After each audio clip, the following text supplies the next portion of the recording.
보긴 봤는데 뜻을 가이드 선생님, 거기 한문으로 뭐라고 써 있는지 봐봐. 아니 바깥쪽에서. 앉으라. 편처. 아, 편처. 묵자지 묵자.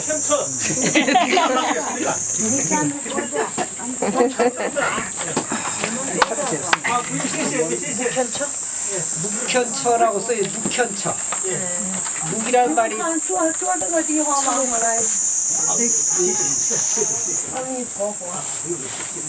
묵이란 말은 침묵자, 침묵할 때 묵자고. 현자는 거물 현자. 그러니까 你们做啊？ 청아 좋아. 좋은 生。阿弥陀佛，阿弥陀佛。 한 말씀 하려는데 자꾸 뭐라고 해. 뚜이 부치. 그래서 침묵묵자에다가 거물현자, 우리가 오묘하다 이런 뜻을 쓰잖아요. 이 묵현처라고 하는 것은 사실은 해석을 하면 침묵이 그윽한 곳이다 이렇게 해석할 수 있어요. 단순히 침묵이라고 하는 것이 말씀을 안 하는 것이 아니고 그 선정, 그 정의 상태의 깊고 깊음이 바로 이곳에서부터 시작됐다. 그런 말씀이죠. 여러분 그 차 안에서도 잠깐 이야기를 했지만 달마대사는 저 멀리 중국에 인도에서부터 여기까지 기록에 의하면 이제 우리는 기록에 근거해야 되니까 140세 때 이리 오셨대요. 인도에서 중국으로.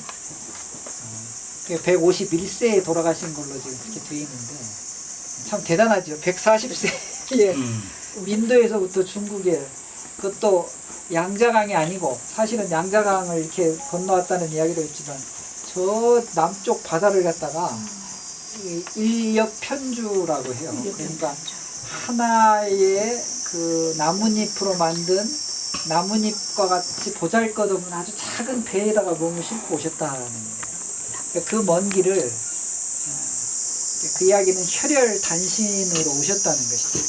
이 달마대사가 중국으로 온 것이 두고두고 조사 스님들께 화두거리가 됐어요. 그래서 차 안에서도 얘기했지만은 우리 무문관의 37번째 화두에 보면 조주 스님이라고 알아요? 네. 들어는 봤습니까? 네. 조주 스님이 누구 제자예요? 너무 높게 얘기하셨어요. 남전보원. 남전 스님 제자니까 아, 그런 사실을 모르네. 그렇군요. 와. 여기 가이 선생님 훌륭하신 것 같아요. 이제 여기 떠들면 안 되는데 이게 묵현천데 조주 스님께 어떤 스님이 달마조사가 왜 도대체 여기까지 오셨습니까? 혈혈 단신으로. 달마대사가 중국에 오기 이미 600년 전에 불교가 중국에 들어왔어요. 600년. 굉장히 오래전에 들어왔죠. 들어올 때 부처님 경전이 번역돼갖고 들어왔어요. 그래가지고 절을 짓고 경전을 번역해서 내고 이제 들어오셔도 돼. 참배하시라고. 말지 말고 들어왔어요. 경전을 만들어내고 스님들 만들고 절 만드는 일을 600년 동안이나 했어요. 그래서 달마대사가 오셨을 때 그 야학나라 무제, 그때 서울이 금능이라고 하는 거예요. 금능. 금능이 지금 이야기하면 남경이죠. 남경. 그 금능에 그 금능이 이제 그때 남경이 얼마나 컸는지 모르겠지만 그때만 해도 금능 안에만 절이 2,800개가 있었다. 스님이 82,000명. 그 우리로 얘기하면 수도, 그러니까 서울 같은 요 안에 절이 2,800개, 스님이 82,000명. 또 양나라 무제는 그 전에 중국 황실에서는 도교를 믿었어요. 도교. 그런데 서기 504년 부처님 오신 날 무제가 칙령을 내려가지고 수도 남경 주변에 있는 도교를 믿는 도사들 2만 명을 스님을 만들어 버려요. 그러니까 그만큼 양나라 무제는 불사하고 이런데 굉장히 많은 심혈을 기울였죠. 달마대사가 왔을 때 중국은 이미 절하고 스님들하고 기도하는 사람들로 꽉 차 있었어요. 그런데 그러다 보니까 중국은 아직도 이제 이렇게 우리 뭐 소림사도 그렇고 이제 다녀보시면 알겠지만 여전히 이렇게 기도하고 기복하는 분들이 정말 많아요. 근데 그 당시에 이미 달마대사는 복을 구하는 것보다 훨씬 더 중요한 부처님의 가르침, 그게 이제 마음 공부라고 하는 걸 저 거대한 땅에 부처님 법을 전해야 되겠다. 이게 보통 일반적인 달마대사가 오신 까닭. 그건 이제 많은 사람들이 조금만 이해하면 다 아는데, 조주 스님한테 어떤 스님이 그거를 이제 물었던 거야. 왜 이렇게 멀리까지 혈연단신으로 오셨습니까? 그때 조주 스님이 답변을 하는데, 조주 스님이 계시는 그 조주원이라고 하는 절 앞에, 그게 이제 나무의 종류 가지고 이제 여러 가지 이설이 있습니다만은 그냥 우리가 책백나무 비슷한 나무로 그냥 보는데요.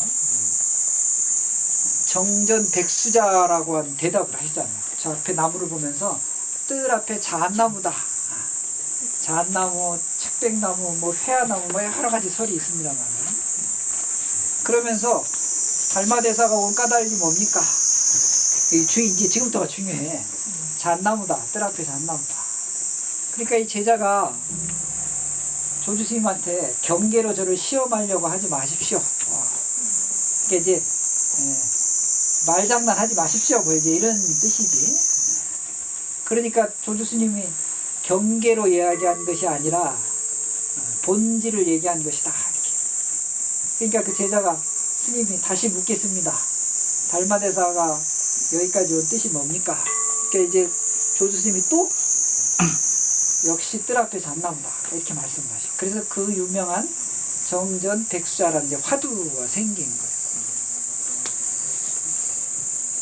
달마대사가 여기 이제 중국까지 온 뜻은 잘은 모르겠습니다만은 마음 공부를 전하러 오십니다. 그 이야기는 다시 말하면 한마음 깨치면 부처님의 법은 일맥상통하는 것이죠.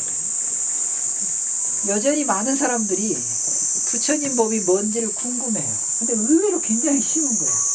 마음 공부로 마음을 통해버리면 되는 건데 여전히 많은 사람들이 부처님 법이 뭔지를 묻고 조사 스님들께서 깨침을 얻은 그 내용이 뭐냐고 여전히 물어요.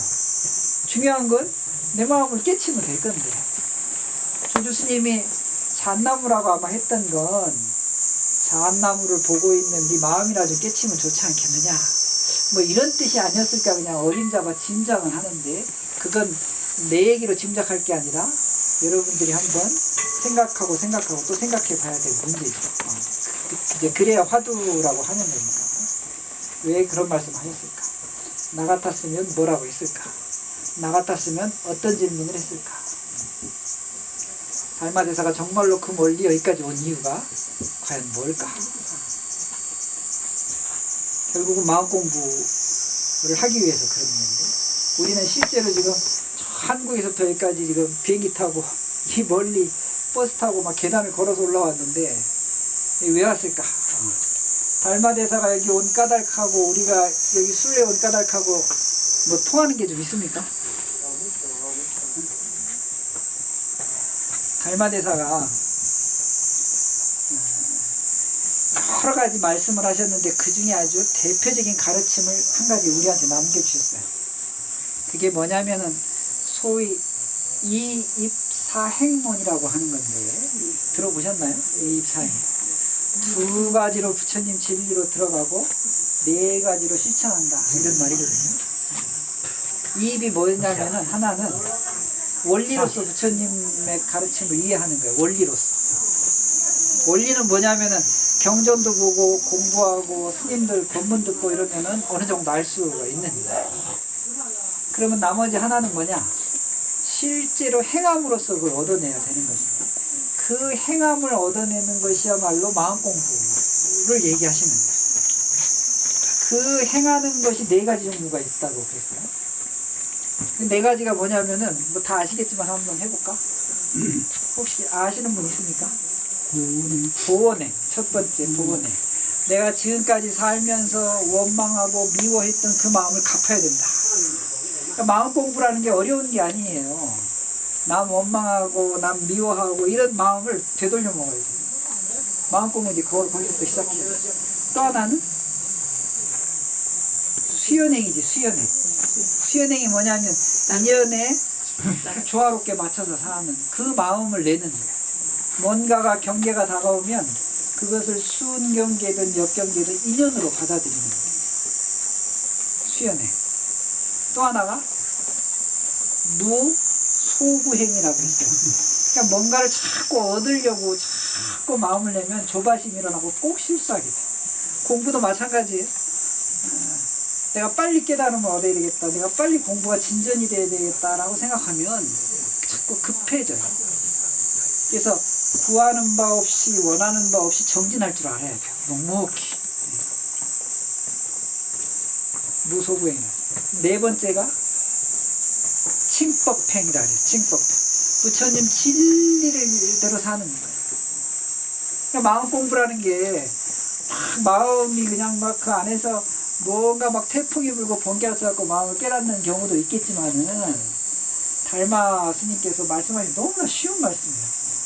우리가 살면서 남 미워하고 성질내고 하는 이 마음을 갖고 그 업장을 갖다가 참여하며 살아가는 그 마음을 우선 내야 된다고 했거든요. 다가오는 인연에 순응하면서 살아요.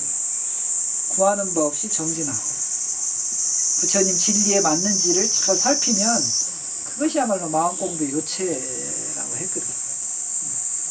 그렇게 살고 있는지를 이제 여겨갖고 이제 우리가 한번 보는 거예요.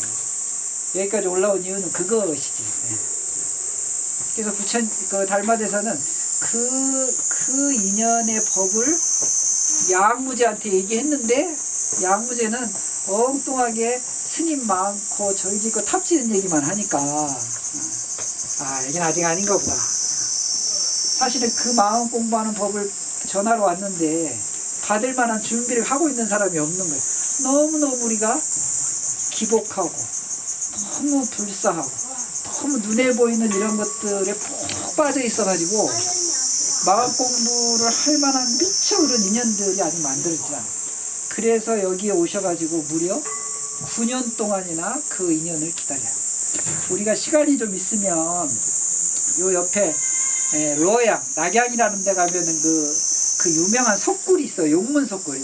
중국에는 3대 석굴이 있는데 대따통에 있고 여기 저 용문에 있고 그 다음에 윈강에 있고 어디?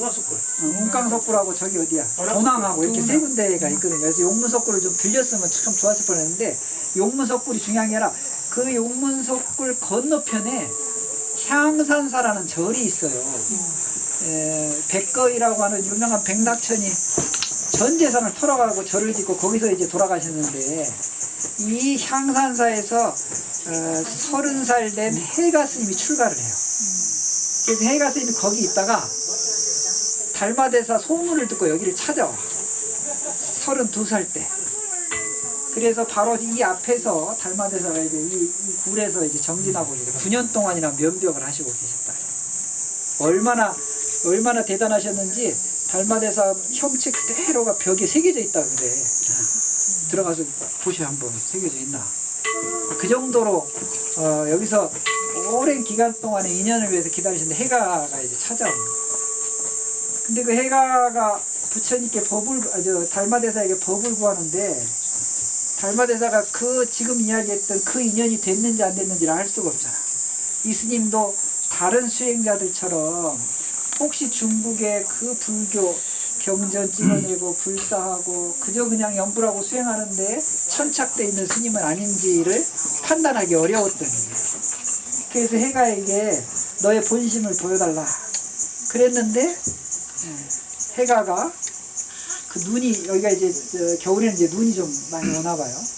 눈이 오는데 어느 경전에서는 3일, 어떤 경전에는 7일 동안은 또 어디는 좀 이렇게 허풍이 좀 심하니까 21일 동안도 있었다는 이야기가 좀 있긴 있던데 이 앞에서 눈 속에서 움직이지 않고 법을 청했대요. 그래서 지금 이제 우리 소림사 가면은 소림사 전각에 가고 이제 법당에 이렇게 가다 보면 입설정이라는 전각이 있어요. 한문이 어렵지 않으니까 한번 보세요. 입설정. 거기 이렇게 손말이 써져 있는가? 아, 해드리겠습니다. 이렇게 있을 거예요. 그게 사실은 여기인데 저 밑에 소림사에다가 만들어 놓은 거거든요. 그래서 그 눈 속에서 그 법을 구하는 해가를 보고 겨우 달마대사가 인연이 됐나 보다 하고 이제 법을 전하는 이제 그런 이야기가 여기 있죠. 해가 스님이 그 입설 단비 팔 잘라서 한 얘기를 이제 2조암에 가서 말씀해 드릴게요. 그래서 그 인연으로 인해서 아까 얘기했던 한 방울의 물이 정말로 이제 세상에 큰 마음 공부의 큰 바다를 이루는 아주 중요한 계기가 됐던 것이 바로 여기예요. 그래서 흔히 우리가 정진의 정진을 의미할 때는 태설이란 말을 굉장히 어렵게 써요. 태설. 태설이란 말의 태자는 쌓일 태자예요. 그래서 태설이란 말은 눈 속에서도 마음을 물리지 않는다. 계단 올라오는데 내가 이 옷을 입고 왔더니 옷에 땀이 자꾸 너무 무거운 거예요. 그래서 막 올라오는데 힘이 막 헉헉 드는데도 옛날 해가 스님이 눈 속에서 7일 동안을 물러나지 않고 법을 구했던 그런 데 비하면 우리 뭐 이까지 고생 정도야 하면서 올라왔습니다. 성철 스님은 그래서 성철 스님이 평생 주석하시던 해인사의 백년암의 당신 처소를 태설당이라고 이름을 지었던 거예요. 그 태설당이 쌓일 태자에 눈설자를 써요. 해가가 달마에게 법을 구했던 그 장면을 성철 스님께서는 평생 당호로 쓰신 것이죠.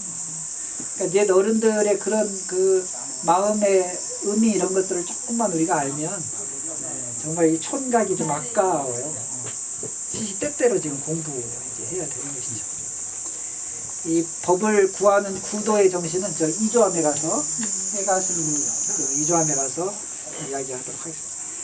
그 달마대사에게 그 이제 수행하고 공부하고 법을 전하는 이제 허가를 받고 해가는 내가 보기엔 근처가 아닌데 이 근처에 저기 이조암에나 암자를 짓고 수시로 달마대사에 찾아와가지고 스승에게 법을 물어요. 그때 이제 했던 말 중에 그 유명한 그 법문이 안심법문이라고 하는 법문이죠. 그건 이제 이조암 가서 얘기하도록 합시다. 어쨌건 달마대사께서 그 멀리 천축에서부터 140세의 나이로 이곳까지 오셔가지고 양무제와의 그 인연이 아닌 것을 알고 그 인연을 무려 9년 동안이나 기다리셨던 달마대사도 참 대단하시고 눈 속에서 그 오로지 새로운 부처님 법을 구하기 위해서